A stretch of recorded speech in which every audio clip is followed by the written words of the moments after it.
Hiki hikitia, ria ria kina.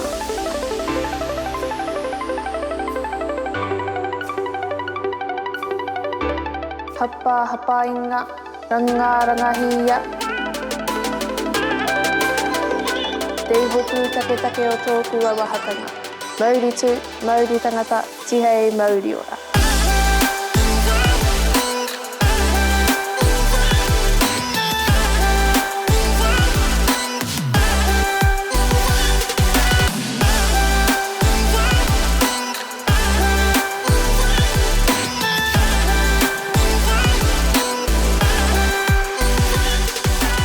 Kia ora whānau, nau mai haere mai, welcome to Rāngai, our beautiful studio here in Turanga-nui-a-kiwa, Gisborne.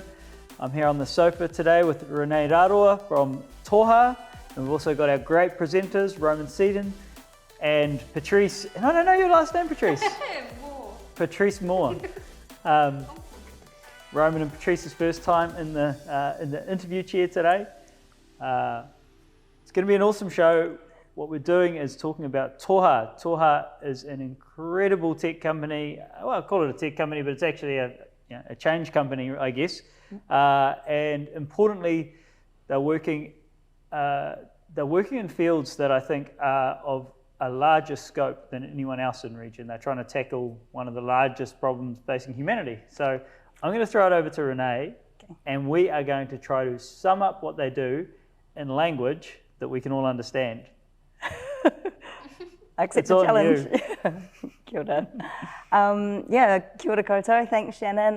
Renee Raroa, tōku ingoa. I, as Shannon said, am with Toha. I'm the regional lead for Toha, and my challenge today is to sum up what Toha does in language that we can all understand. So I guess I'd go straight to the heart of the purpose of Toha, and that is to respond to the climate crisis, biodiversity collapse that's facing the planet today. We're all pretty familiar with the urgency around this, so that's what Toha is all about. How do we do something about that, I guess is the question. Well, we believe that part of the brokenness is that there's not enough visibility to all of the awesome regenerative actions and environmental mahi that's going on out there. We know there's a whole lot of great stuff happening, but to encourage more of that to happen, how do we bring visibility to those things, those projects? And we believe that's through data, so through trusted information about the activities that people are doing and the outcomes that they're achieving. Language we can all understand, eh? Is it? All I heard was climate change. Okay, that's a good start. Yeah, that's ballpark. Yeah. The only word I understood was climate change. Climate change. Okay, it is climate change. It is the problem that we're looking at for sure. Cool. You say data. Yeah. Is this something we can all contribute to? Is it open source? Yeah. So the way that it works is that a project, such as a planting project. Let's take the example of a planting project. So planting some native trees, right? The data that can be collected about that planting project, so it might be the number of trees you're putting in the ground, the type of trees, the date that you're doing it, and the evidence that you've done those things, so that might be a photo of those trees, for example, can go into our system. And what we do is we create custom applications to collect those data sets, like an app on your phone. Mm-hmm. And then that data sits in our trusted data infrastructure so that it can be put up into marketplaces and seen, essentially. And why do we want those projects to be seen in a marketplace? That's so that you can bring new revenue, so new funding in, financing, expertise, people to rally around those projects. Mm-hmm. So it's bringing visibility to the projects through the data. Sounds really interesting. How do you ensure people take care of their trees rather than the one-time plant? Yeah, that's a good question, because the point of having these data sets is that it's not just one moment in time, like at the point of planting, but you'd have an ongoing data inputs, so that over time you can see that the good things that you've done continue to have the impact that you want. Yeah. Does that answer your question? Yeah, it really does, thank you. Okay, cool. Anything about that interests you, Patrice? I'm trying to think of a question. Because they could be dangerous to each other. Yeah, I don't know. That's a really important point. So, you know, when you're out there on the front line taking these actions, you want to know that the actions you're taking are actually going to have a positive environmental outcome, right? Yeah. So I think the kind of question that I hear you asking is, how do you know that you're taking the right actions, like planting the tree in the right place, for example? So in our system, we have template developers. So people with expertise will come in and design a template that tells the people who are going to be using that template what activities to take, what data to collect, and then it ensures that the activities that are taken are in line with the kind of scientific research, experience that people have, and are actually going to get the outcomes that are intended. Yeah, and not have any, what did you call them? Environmental changes. Yeah, like dangerous outcomes or outcomes that don't align with what you're trying to achieve. So let me get this right. So what you're doing is giving the information out to people so that they understand what needs to happen. So you're saying, here's your template. We want to make, if you plant your native trees, plant them this way, and we know it's safe. Then the person can just go and plant their trees and take photos of it. And then you're connecting people, you're connecting investors to pay them for essentially their photos of the work that they've done. The proof. The proof that they've planted and the proof that they're maintaining or whatever the stages are after that. Yes, essentially. However, when you say you, what Toha is doing is building the digital infrastructure for those relationships to happen. We're ourselves not the experts. So we're not saying these are the activities you should take and the data points you should collect. We build the infrastructure so that those experts can come in, design the templates, and then the people out there doing the awesome stuff can select the templates that apply to them and use those.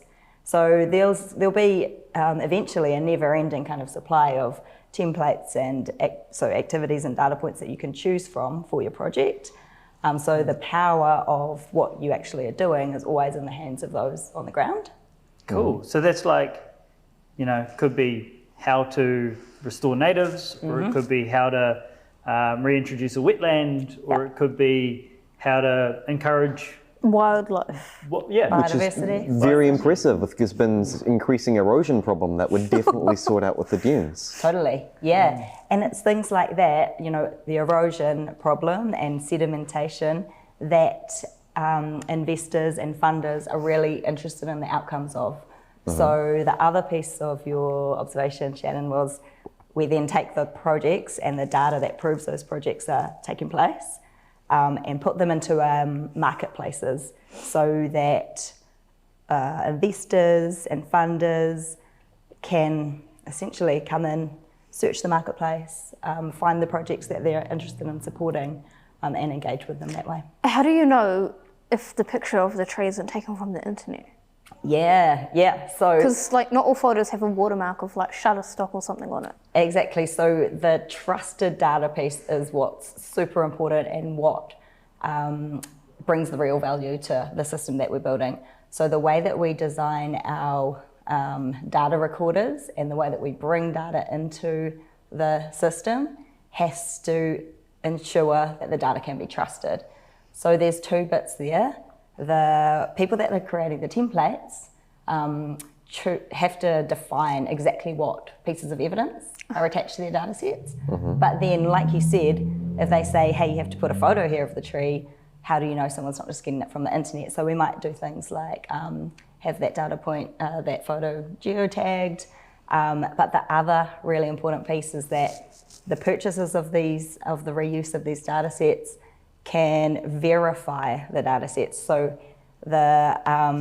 every piece of data that comes into the system can be traced back to its source and you can send out like a third-party person to go and verify that that is actually true. So you're building up more and more trust in the network of data over time as more and more pieces of those data points are verified. So, do we know what I mean by verified? Yes. That's my question to myself. So how would you go about checked, verifying it? Yeah, so a few different ways. So someone who's purchasing or supporting a project and wants to ensure the data sets from that are true, they will use our infrastructure to trace those data points back and have them verified. That might be like someone actually going out to the site to make sure that they're true and ticking it off. It might be getting additional evidence to make sure that those data points are true.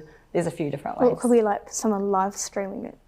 Yeah. So we can, for each data point, we can work out the different ways to have those data points verified. There's quite a lot done with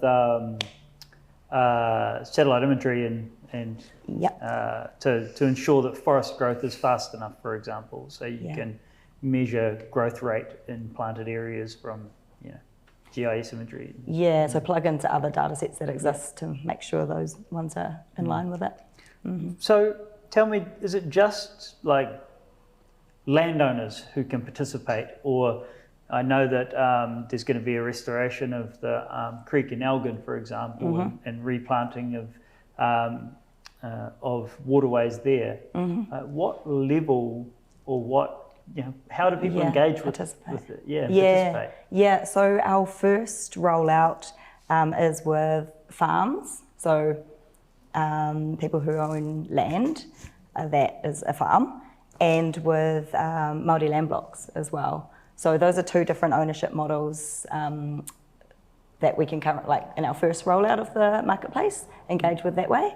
Eventually, you can have like publicly owned land, you can have the moana, like sea spaces. So we're going to eventually have, I'm rambling now, but have, so essentially in the first instance, farms and Māori land blocks are able to use the platform, but eventually, it can apply to any land, rivers, ocean spaces, and the key is that we do need to look at the ownership of the land, like what entity does the data that's being produced from that land come under, so that the ownership of that data can come back to there. But the data sets that are produced from that will always be owned by the originators of that data. And that's a really important point. So if it's privately owned land and there's data produced there, it's the land trust or the entity that owns that land. Yeah, I guess the reason I ask it, I'm jumping in on top of these guys' questions. I've no more questions. It's a complicated one. It is a complicated one, but the reason I ask is I know that urban waterways receive very little attention and are often the highest polluted. So it's a real problem and not one that councils are particularly tackling. How does that work? Yeah, so it is essentially public land. Yeah.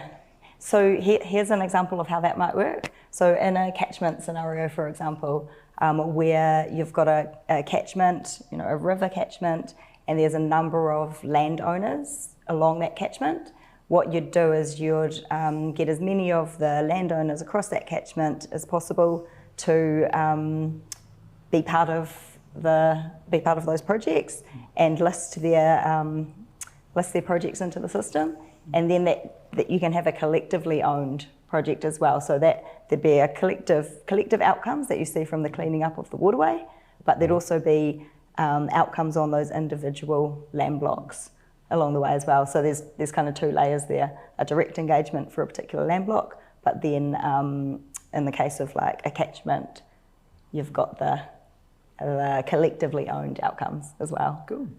Yeah. Interesting what you're saying about data. I wanted to know, how do you ensure that the templates remain accurate if it's an open source program? And along with that, Do you have a standardized way of how much something would be on average worth based on the investors? Oh, this is So do you have a ranking good system? Question. Yeah. If the templates can vary? Yep, totally. So the templates, in the first instances, when we're listing templates that are backed by Toha's development system, we'll have a standard to ensure that they're got scientific rigour. And the templates that go up into the marketplace will be backed by, scientists who have a proven history of their knowledge or experts in the field. So you'll be able to assess them that way. However, once, like you said, once it becomes open source, the market itself will have to start to decide whether a template is of good value or not. And that will be through either the projects that contribute data into them, so you can start to see the quality of that data, whether it's on par with others or not, or it may be through the outcomes that are achieved. And so the question about pricing ties in here too, because this is right at the heart of the complication of the existing funding models for environmental outcomes. Like, we currently have some markets for environmental outcomes, like you might have heard of the carbon markets, for example. However, there are some limitations in those in terms of how the carbon is measured and then the prices that are assigned. So what we need to do when we don't have a price for a product is put it into a marketplace so that the price can just be decided by the people who are willing to pay for it. So we can give an indication of how much an outcome might be worth. Like I could look at previous projects and go, this one attracted this much investment. But it'll be up to the person listing that project to say, I want X dollars for this kind of reporting outcome. Yeah. And then we can also do kind of like a bidding option in there as well. Like an auction. Like an auction, yeah. Like when you list something on TradeMe, for example, and you it's like you a put up bidding a price, war. but Which would definitely be more engaging for your audience, especially. Yeah, and then you get to see what people are willing to pay for the outcome, because it's a really unknowing and emerging space at the moment. Funny you say that. How much are people willing to pay? Well, Do you think? We don't know exactly yet. So if I look at the carbon prices as an indication, we would say per tonne, people are willing to pay, what is it? It's above $80 now for a NZU, which is a unit. But I'd be totally guessing. I can't even put a price in the moment because we haven't actually got the markets up yet. We need to get to that stage before we can actually see what price people are willing to pay. Yeah, I think it's tricky. I think to give you an example, at the moment, Gisborne District Council are replanting an area of pine trees into native bush. It's not an enormous area, but our liability to not replant that one area is around $4.5 million. Holy crap. If we didn't replant any of the area we've got at the moment, it's more like $50 million. Okay. So the cost of carbon is a very real, very high amount when you've got pre-forested areas which you want to convert into native or don't want to do another rotation of forestry. There's tens, realistically there's hundreds of millions of dollars just in our little region required to generate change. That we're a really good example too, because we've got such a harsh landscape that is being devastated, as you say, from the erosion in area, and the need for pine trees in this region was actually generated by Cyclone Bola and the erosion. And farms on our coast losing up to 95% of their topsoil. So they all went, right, let's plant pine forest. Quick growing tree. Quick growing, and it'll stabilise the land. and then every 25 to 30 years we go and destroy the land cover again and have all these perverse effects out of it, you know, side effects out of it. So it's so coming up with a real world long-term solution is the hundreds of millions of dollars worth of effort that to change not just industry but change land use in general and the management of land thereafter. Yeah, and I guess like we can use a few things to guide pricing.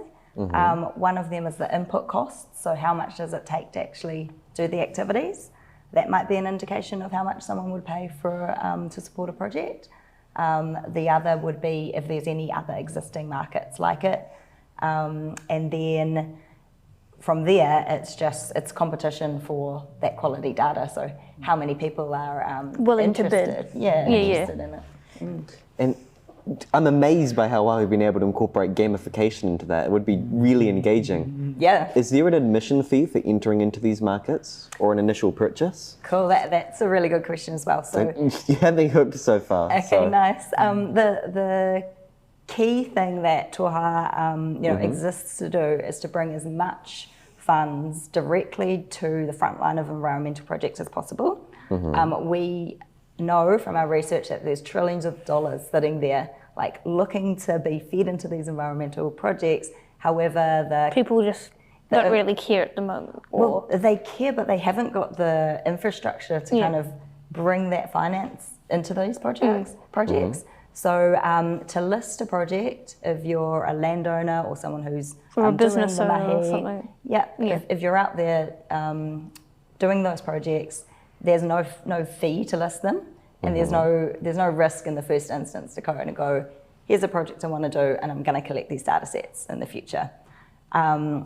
Every transaction, though, once there's a purchase, that's how Toha can exist as a system, because each transaction in the network will take a really tiny cut to enable the system to keep operating. But it's designed to be taken up at scale so that those transaction fees can be as low as possible, because a lot of the brokenness currently around kind of the way that these projects are funded is that it has to go through many layers of organisations and administration. And then it gets to me at council and it doesn't go anywhere. Yeah. 'Cause, you know.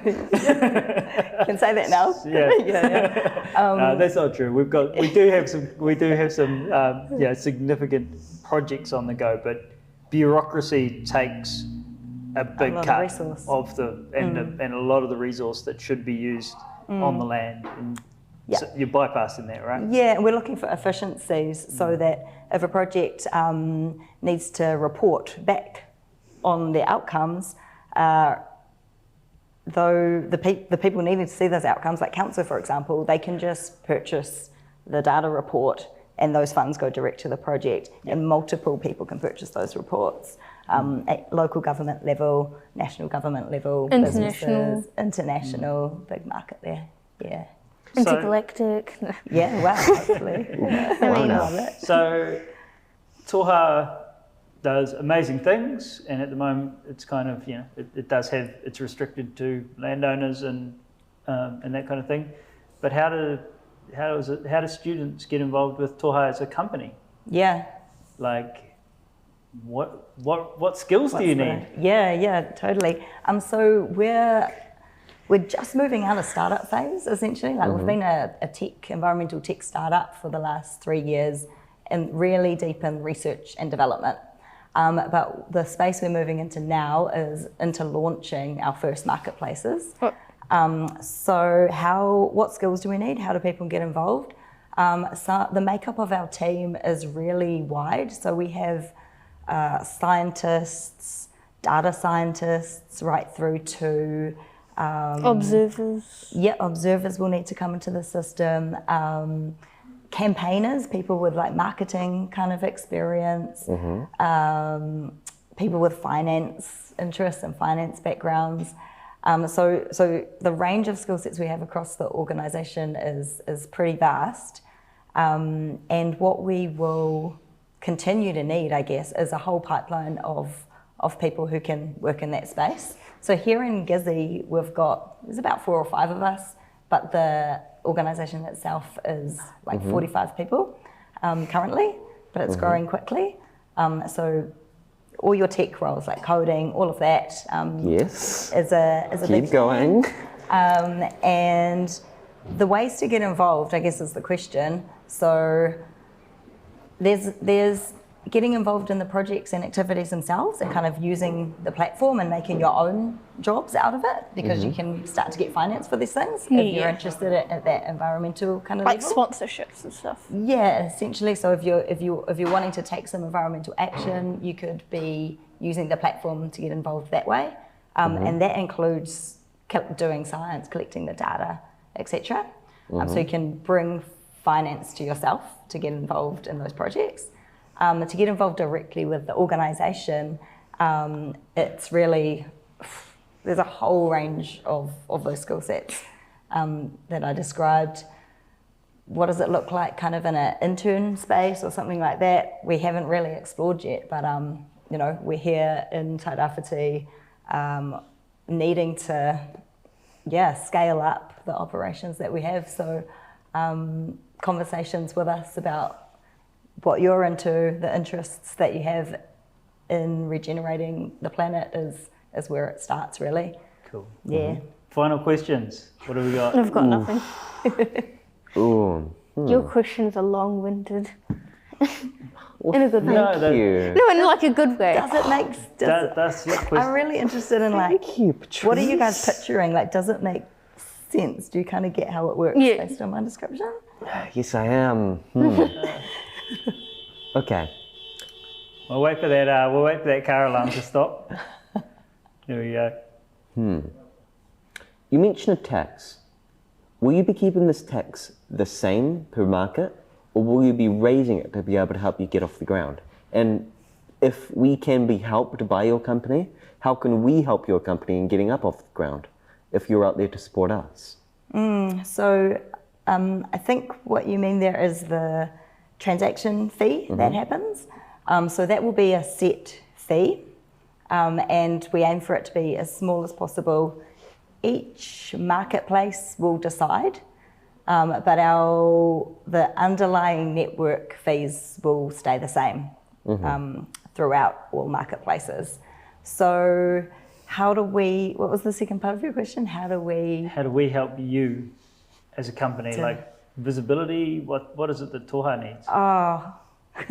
We need, I think like one of the most awesome things, because we're based in a small community and can have these conversations about how Tairāwhiti can kind of lead the way in environmental regeneration, I think that is the key bit, like spreading the word about the opportunity that Toha will bring to the Tairāwhiti community, and then nationally and internationally, yes, but yeah, having the conversations about the opportunity for our region to really benefit from some new innovation in this space, and go first in it. You know, we've got a whole lot of, like Shannon said, heaps of potential for our region to really be leaders in environmental regeneration. A whole lot of different land uses, you know, waterway cleanups, all sorts of stuff that we know how to do as kaitiaki. So spreading the word, and I guess like I would love to see, for example, campaigns run by rangatahi to kind of go, hey, we need you. There's this opportunity out here for us to do some projects and attract some kind of global finance into it. Yeah, I guess it's such an open slate, really, in terms of For now, how you can get engaged. But anyone that's into climate change, regeneration, type of thing. Yep, yeah, it's having the conversations. We can run some campaigns together. We can build some content. We could do more of these type of chats and get the word out there. One more question from me. Yeah. What's the coolest thing that you guys are working on? Like the one thing that you're like, I really can't wait for this to happen. Yeah. Well, Can you tell us? The coolest thing to me, so the coolest thing to me is actually one of our first pilot projects is on the whenua that I whakapapatu and grew up on, up the coast in Rangatahi. It's a Māori land block that has regenerated parts of its whenua into a native forest. It's been doing that work for like 25 years. Oh yeah. But it's never been able to, get a lot of resource put into that or see any kind of return. So the day that it can actually see resource come in there to really go next level with the regeneration of those forests, the day that more people can kind of come back and actually walk through and start to engage in those native forests, and we can see, flocks of kereru and all the tui and everything kind of returning into that space. That's the super exciting piece for me. It's a good goal. Thanks very much for coming in, Renee. It's been amazing. I'm sure that we've all learned something today. Definitely. Thanks for joining us here, and we will be back next week with who knows who, because Tom hasn't told me who our next guest is. All right, bye.